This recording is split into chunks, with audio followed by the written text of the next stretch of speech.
حمد و صلات کے بعد تمام سامعین و حاضرین السلام علیکم ورحمۃ اللہ وبرکاتہ۔ تمام تعریف حمد و ثنا اللہ تبارک و تعالیٰ کے لیے اور کروڑوں اربہ ارب درود پاک سرکار دو عالم صلی اللہ علیہ وسلم کی بارگاہ میں اللہ تعالیٰ آپ صلی اللہ علیہ وسلم کے وسیلے سے امت مسلمہ پہ اپنا رحم و کرم فرمائے۔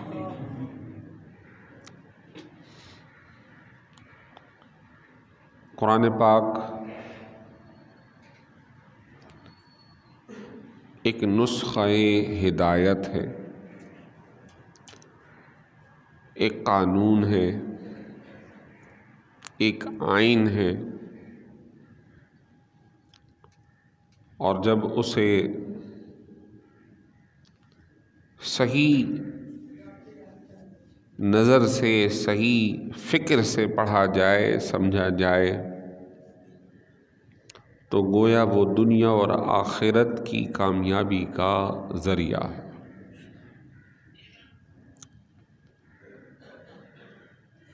وہ مسلمان جو قرآن و سنت سے وابستہ ہے، اس کی فکر اور سوچ قرآن اور سنت مبارکہ کے مطابق ہے تو یقیناً اسے قلبی سکون اور سہولت اور برکت ساری چیزیں نصیب ہیں۔ اور جب سوچ اور فکر کا زاویہ ان بنیادی چیزوں سے ہٹ جائے تو وہ عیش و عشرت کی زندگی بسر کرتے ہوئے بھی سکون اور اطمینان اسے میسر نہیں، اس سے خالی ہے۔ ایک وقت تھا ہمارے بزرگوں نے ہمارے سامنے اپنی زندگیاں پیش کی اور انہوں نے متاع دنیا کے مقابلے میں متاع آخرت یعنی دنیا کی عیش یا دنیا کی سہولت کے مقابلے میں آخرت کی آسان اور آخرت کی سہولت کو قبول کیا، اختیار کیا۔ چنانچہ ہم دیکھتے ہیں کہ سربراہ ریاست ہیں حضرت عمر فاروق رضی اللہ عنہ، لیکن کوئی تکبرانہ انداز موجود نہیں ہے۔ کپڑوں پہ پیبند بھی لگا لیا تو بھی کوئی بات نہیں، زمین پر بیٹھ گئے تو بھی کوئی بات نہیں، اور اینٹ کا تکیہ لگا لیا تب بھی کوئی بات نہیں۔ یہ ایک اہم مسئلہ ہے کہ اگر انسان کے اندر سے وہ تکبرانہ کیفیت نکل جائے تو اس کو سادگی میں بھی مزہ آتا ہے، اور اگر اس کو اندر سے سکون میسر نہ ہو تو وہ عیش کی زندگی گزار کے بھی تنگی میں مبتلا ہوتا ہے۔ اس کو تنگی محسوس ہوتی ہے کہ میرے پاس کم ہے، میرے مقابلے میں اس کے پاس زیادہ ہے، میرے پاس اس چیز کی کمی ہے، اس کے پاس اس چیز کا اضافہ ہے۔ تو اصل بات یہ ہے کہ سوچ اور فکر کا زاویہ کیا ہے، اس زاویے کو بدلنے کی ضرورت ہے۔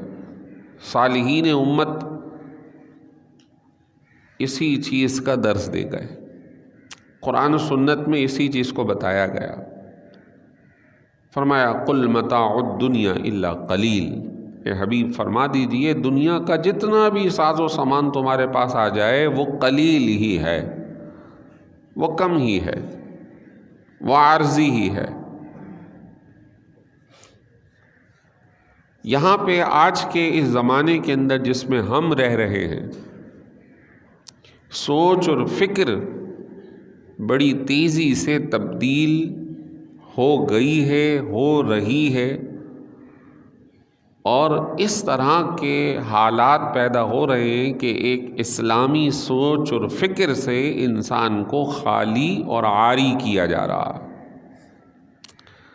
مثلاً یہ فکر ہے انسان کی اسلامی فکر کہ ہمارے یہ جسم یا ہماری جو بھی زندگی کی آسانیاں یا تعیشات زندگی ہیں یہ سب عارضی ہیں۔ خود قرآن کہہ رہا ہے عارضی ہے۔ اصل جو ہماری زندگی ہے وہ مرنے کے بعد کے تصورات کی ہے، جس کو آخرت کہا جاتا ہے، تصور آخرت۔ اور قرآن نے بھی یہ کہا کہ مساجد کو وہی آباد کرتے ہیں جو اللہ پر اور یوم آخرت پر ایمان رکھتے ہیں، نمازیں قائم کرتے ہیں، اللہ کے سوا کسی سے نہیں ڈرتے۔ یہ وہ لوگ ہیں جو مسجدوں کو آباد کرتے ہیں۔ یوم آخرت کا تصور جو ہے بنیادی تصور ہے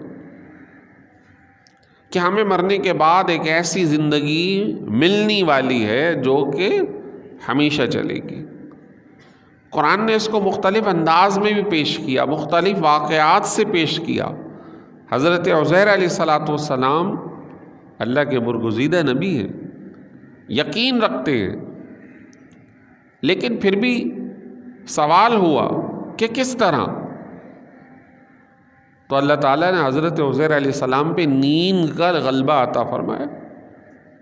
وہ سوئے تو سوتے ہی رہے، 100 سال تک سوتے رہے۔ 100 سال جہاں لیٹے تھے تو سفر کے دوران تو ان کے ساتھ سواری تھی، کھانے کا برتن تھا، جب اٹھے تو ماحول سارا بدل چکا، 1 صدی بیت گئی۔ اللہ تعالیٰ کی طرف سے سوال ہوا، عزیر کم لبثت، آپ کتنے وقت یہاں ٹھہرے رہے؟ عرض کی مولا 1 دن یا آدھا دن، لبثت یوما او بعد یوم۔ اللہ تعالیٰ نے فرمایا نہیں، بلکہ 100 سال تم سو گئے، 100 سال۔ اور دیکھنا ہے تو پھر تم اپنی سواری کو دیکھو۔ جب سواری کو دیکھا تو اس کی وہ مر چکا تھا، گل چکا تھا، اس کی ہڈی وغیرہ یہ وہ سب فنا ہو گئی، صرف وہ زنجیر جو ہے وہ رہ گئی۔ اور پھر اللہ نے اپنی قدرت کا اظہار فرمایا، ذرا تم اپنے ٹفن کو بھی کھول کے دیکھو۔ جب وہ دیکھا تو وہ کھانا تر و تازہ موجود تھا، جیسے اس کے اوپر تو 100 سال گزرے ہی نہیں، ابھی شام کو ہی پکا۔ تو اللہ قادر مطلق ہے، جو چیز جلدی خراب ہو جاتی ہے، سالن روٹی صبح سے شام تک، شام سے اگلے دن تک خراب ہو جائے گا، اللہ قادر ہے، اس نے 100 سال تک اسے تر و تازہ رکھا۔ اور عام طور پہ مر کر، فنا ہو کر، گل سڑ کر چیزوں کا ختم ہو جانا کافی عرصہ لگتا ہے، وہ جانور اس طرح ہو گیا۔ یہ فکر دی گئی کہ اللہ اس بات پر قادر ہے کہ تمہیں تمہارے مرنے کے بعد دوبارہ اٹھائے گا، اور چاہے کتنا ہی عرصہ گزر جائے، جب آنکھیں کھلیں گی تو لوگ کہیں گے ہم تو آدھے دن یا 1 دن یہاں ٹھہر کر آئیں، اصل تو طوالت یا لمبائی یہاں پر موجود ہے۔ یہ ایک فکر ہے، یہ ایک سوچ ہے جس کو قرآن نے بار بار بیان کیا۔ آج اس فکر کے اوپر غیر مسلموں کا یا مادہ پرست لوگوں کا بڑا زبردست قسم کا حملہ ہے، اور قوم جو مسلمان ہے، جو کہ اپنے بنیادی عقیدے سے متعلق ہونی چاہیے، نوجوان نسل جو اتنی دینداری کو اختیار نہیں کر پا رہی یا نہیں کر رہی، وہ اس فکر سے بڑی تیزی سے دور ہو رہی ہے۔ اس کو ہم کہتے ہیں الحاد، بے دینی۔ بظاہر بندے کو سمجھ میں نہیں آتا، ایک پروگرام سمجھتا ہے، ایک ایپلیکیشن سمجھتا ہے، لیکن اگر توجہ سے دیکھیں تو وہ بڑی ہی گہری سازش کا شکار ہو رہا ہے۔ یہ فکر پروان چڑھ رہی ہے ہمارا جسم تو عارضی ہے، اپنے آپ کو ایک کسی ایپلیکیشن میں کریٹ کرو، تم مرنے کے بعد بھی زندہ رہو گے۔ تم اپنے دادا کو بناؤ، تم اپنے نانا کو بناؤ، تم اپنے بھائی کو بناؤ اور پھر اس سے باتیں کرو۔ اس طرح کے پروگرامز ہو رہے ہیں، اس طرح کی ویب سائٹس بن رہی ہیں، اور یہ فکر کہ ہم چلے جائیں گے لیکن اس کے اندر ہم عرصے تک رہیں گے، اس سے ہم بات چیت کر سکیں گے، ہمارے بعد والے ہم سے ملاقات کر سکیں گے، ہم کیسے ہیں، کیا ہے۔ ایک نئی جدت ہے بظاہر، لیکن حقیقت میں ایک تصور آخرت سے ہٹا کر کسی اور تصور کی طرف لے کے جانا چاہ رہے ہیں۔ غیر مسلموں میں بڑی شدت ہے اس میں، وہ اپنے مختلف ویڈیوز، فلمیں، ڈرامے یا اس طرح کی چیزیں کرنے کے بعد وہ کہتے ہیں کہ ہم تو مر جائیں گے لیکن ہم اپنے اس معاملے میں امر ہو جائیں گے۔ تو وہ گویا ان کا آخرت کا تصور بھی دنیا کا ہو گیا، وہ ان کے لیے آخرت ہے، جبکہ یہ مسلم اس کو یہ عقیدہ دیا گیا ہے، اس کو یہ تصور دیا گیا ہے کہ تجھے مرنے کے بعد اس دنیا میں جس کو آخرت کا تصور دیا گیا وہاں حاضر ہونا ہے۔ یہاں اس دنیا کو، اس معاملے کو جس میں ہم موجود ہیں، سانس لے رہے ہیں، کھا رہے ہیں، پی رہے ہیں، اس کو اسلامی تصور میں دارالعمل قرار دیا گیا اور اس کو دارالجزا قرار دیا گیا۔ لیکن آج جیسا میں نے عرض کیا کہ یہ بظاہر ایک چھوٹی سی بات ہے، لیکن اس کے پیچھے ایک فکری یلغار ہے، ایک الحاد ہے، ایک بے دینی ہے، دین سے دوری ہے۔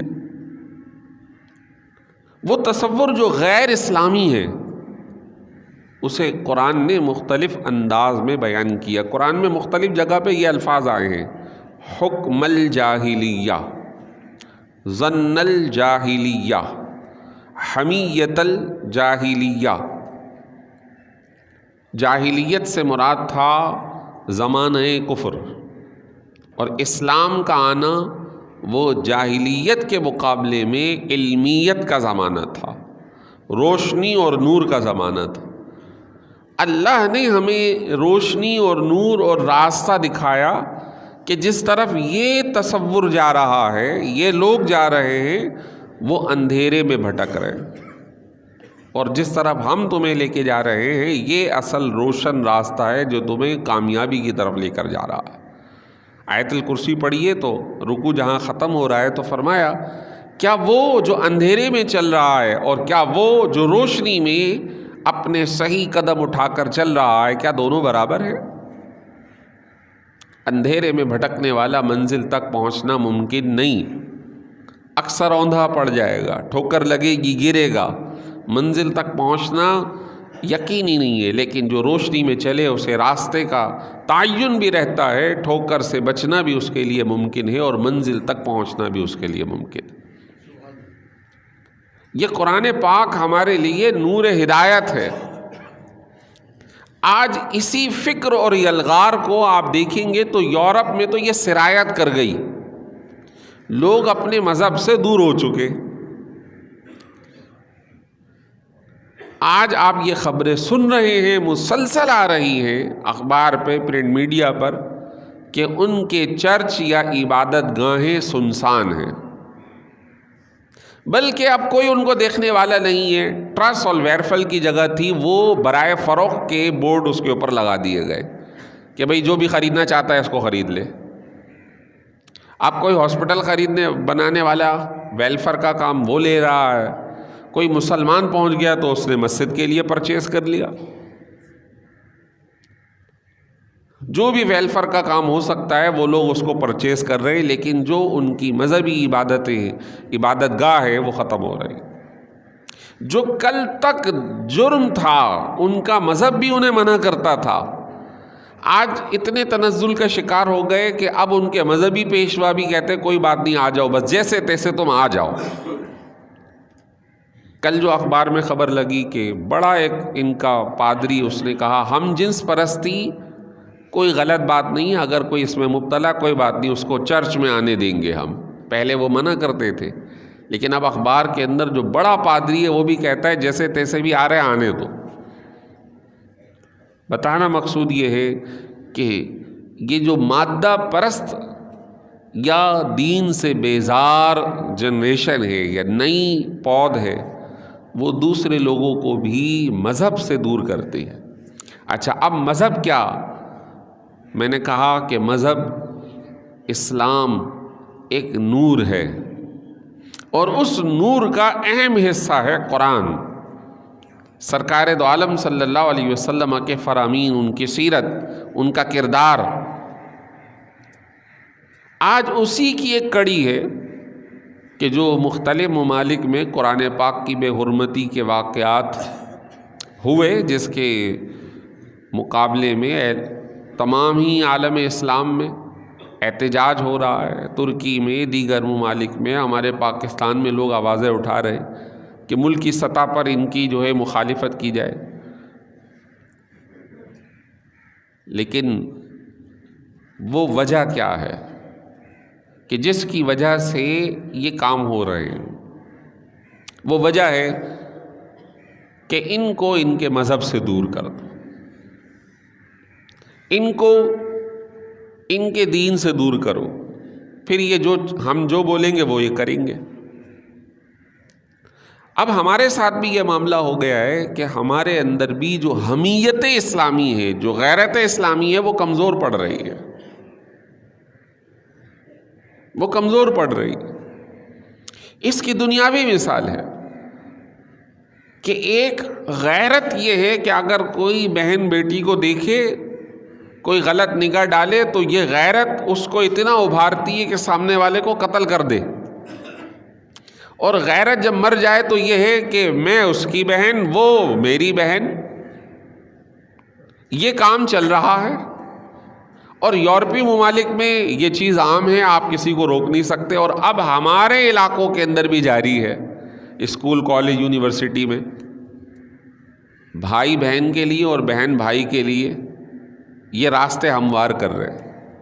جن کو معلوم ہے وہ سمجھتے ہیں یونیورسٹی لائف جو ہے وہ آج بہت اپ گریڈ ہو گئی۔ اب ایک واقعہ ہوا بھی اسکول کا، وہ بھی آپ نے دیکھ لیا، کس طرح نشے کی بنیاد پر آپس کی لڑائی اور وغیرہ وغیرہ۔ یہ بہت تیزی سے ہمارے نوجوان نسل کے اندر خرابی اور بے دینی کو داخل کیا جا رہا ہے۔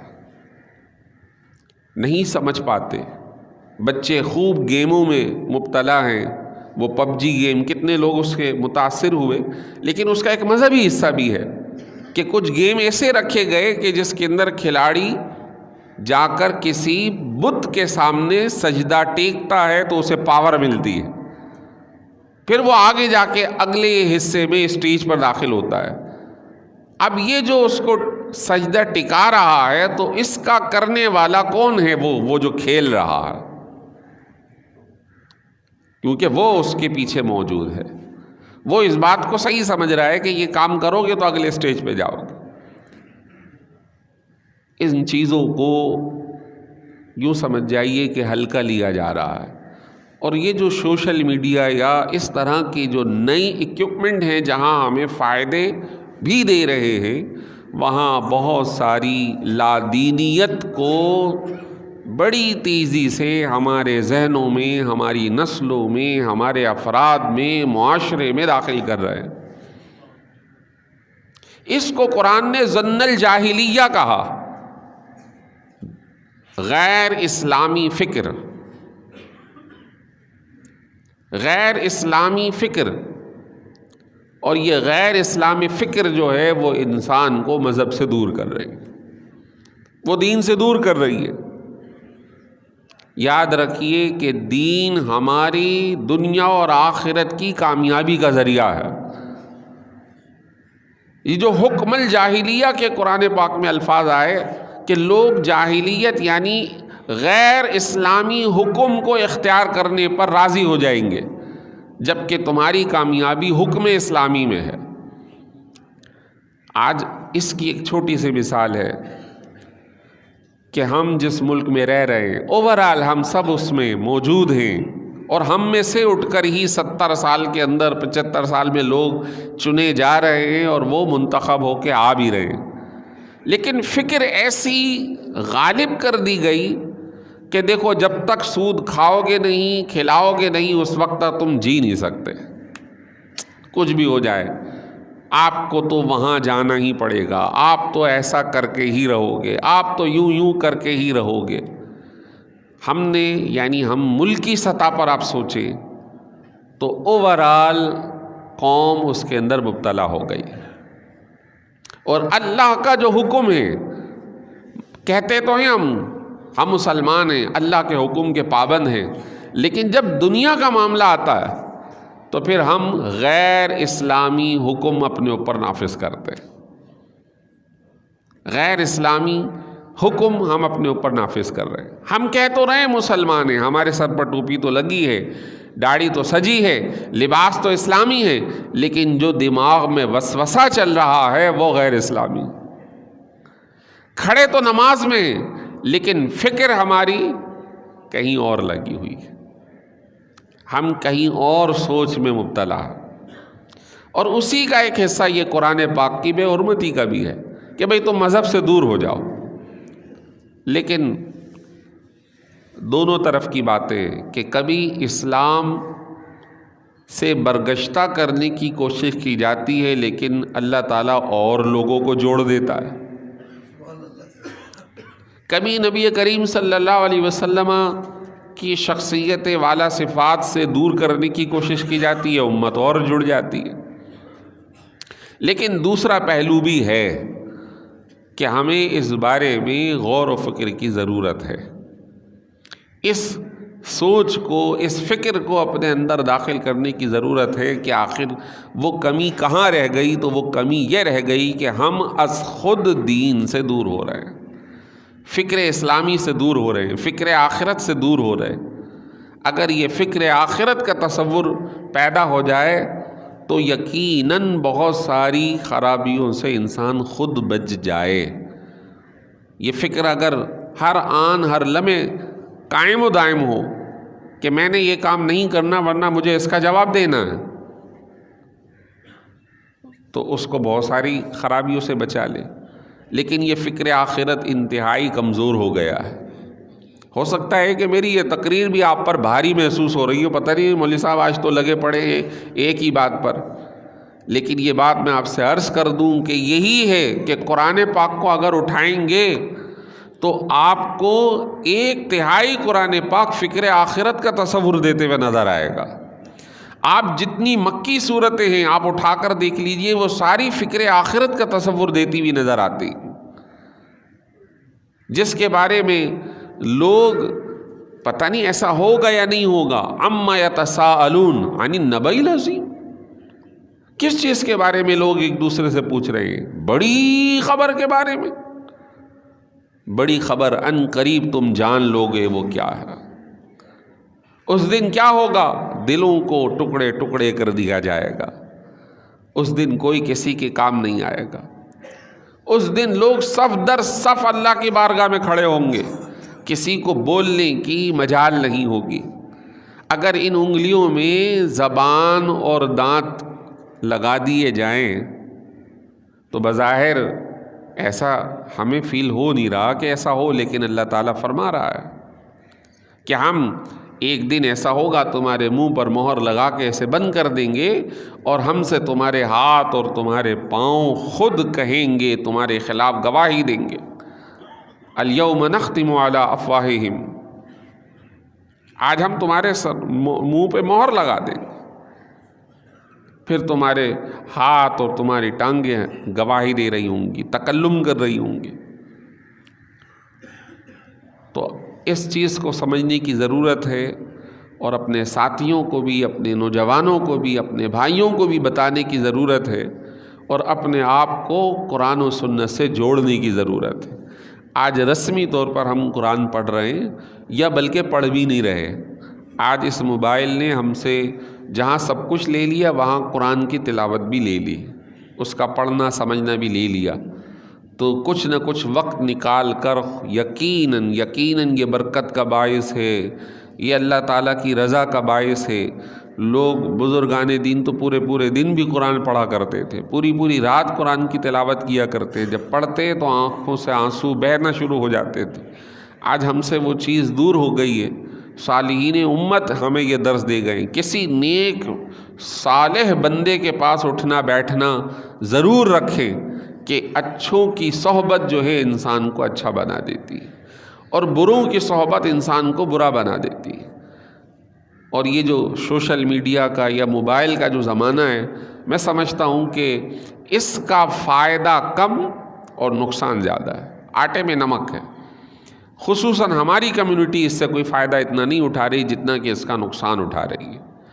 اخلاقی طور پر، ایمانی طور پر، معاشرتی طور پر ایک دوسرے سے بظاہر کٹ گئے. والدین کے ساتھ حسن سلوک، ان کی خدمت سب دور ہوتی جا رہی ہے. بلکہ اب تو زمانہ یہ آ رہا ہے کہ اولاد کی خدمت سے بھی ماں باپ ان کی خدمت کو بھی بوجھ سمجھ رہے ہیں کہ بھائی یہ کام کر لو، یہ موبائل چلا لو، اس کو کون کھانا دے، کون گرم کرے، بھائی خود ہی کر لو، خود ہی کھا لو. یعنی بالکل لا تعلقی کا زمانہ شروع ہو گیا ہے.